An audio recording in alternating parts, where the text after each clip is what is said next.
இன்றே டவுன்லோட் செய்து உங்கள் ஃபேவரட் ஷோக்களை என்ஜாய் பண்ணுங்க. அம்மா, வருண் வெண்ணிலா ஜாதகத்தை பத்தி சொல்லணும்னா நல்ல அம்சமான ஜாதகமா.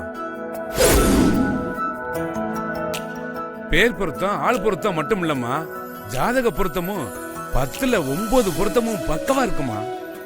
இந்த மாதிரி பொருத்தம் அவ்வளவு சீக்கிரம் யாருக்கும் அமையாதுமா, இவங்களுக்கு தான் அமைஞ்சிருக்கு. வெண்ணிலா கிட்ட எங்க புது கடைய ஒப்படைக்கலான்னு இருக்கோம். அமோகமா இருக்குமா. இவங்களை நம்பி 10 ரூபாய் கொடுத்தா 1000 ஆகும்.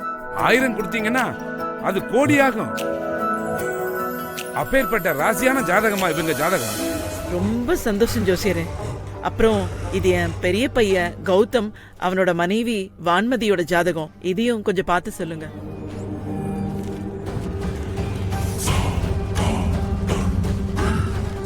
ஏமா, கல்யாணத்துக்கு முன்னாடி இவங்களோட ஜாதக பொருத்தத்தை பாத்தீங்களா? இல்ல ஜோசியரே, கல்யாணம் திடீர்னு நடந்துச்சு, அதான் அதெல்லாம் பார்க்கல. என்னாச்சு? நான் சொல்றேன்னு தப்பா நினைக்காதீங்க. இந்த பொண்ணோட ஜாதகம் கொஞ்சம் மோசமா இருக்குமா.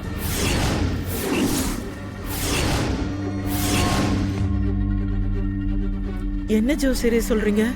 ஆமாமா, உங்க பையனுக்கு இந்த பொண்ணுக்கும் பொருத்தமே இல்லம்மா. 10ல் 6 பொருத்தம் ஒத்து வந்தா கூட பரவாயில்ல, ஆனா 4 பொருத்தம் கூட ஒத்து வரலம்மா. அம்மா, பையனுடைய அயலுக்கு எந்த பிரச்சனையும் இல்லம்மா. ஏன்டா கல்யாணம் பண்ணமோன்னு யோசிக்கிற அளவுக்கு கூட சங்கடங்கள் வரலாம். இந்த ஜாதகத்தால கணவனுக்கு மட்டும் இல்ல, இந்த குடும்பத்துக்கே பெரிய பிரச்சனை வர வாய்ப்பு இருக்கு.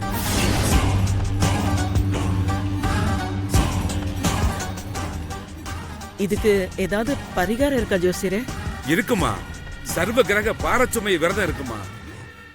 அந்த விரதத்தை மட்டும் ஒழுங்கா கடைபிடிச்சா இந்த தோஷம் நீங்கி குடும்பம் சந்தோஷமா இருக்குமா.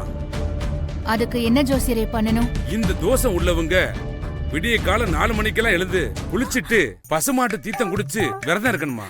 என்னது 4 மணிக்கெல்லாம் எந்திருக்கணுமா? எனக்கு அப்பதாங்க தூக்கமே வரும். வான்மதி, அதான் சொல்றாங்கல்ல, கொஞ்ச நாள் எழுந்திருக்க பழகிக்க.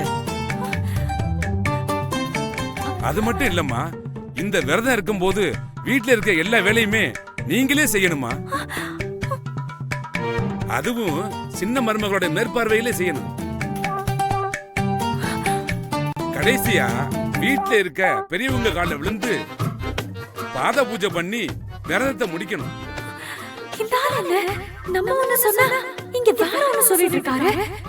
பணத்தை வாங்கிட்டு கால வாரி விட்டுட்டாரு. இப்படி 1 மாசம் தொடர்ந்து பண்ணா அவங்களுக்கு இருக்க தோஷம் நீங்கி அவங்களும் நல்லா இருப்பாங்க, இந்த குடும்பமும் நல்லா இருக்கும். நாளைக்கே விரதத்தை ஆரம்பிக்க சொல்றேன் ஜோசியரே. நல்லதுமா. அப்ப நான் வரட்டுமாமா? வாங்க.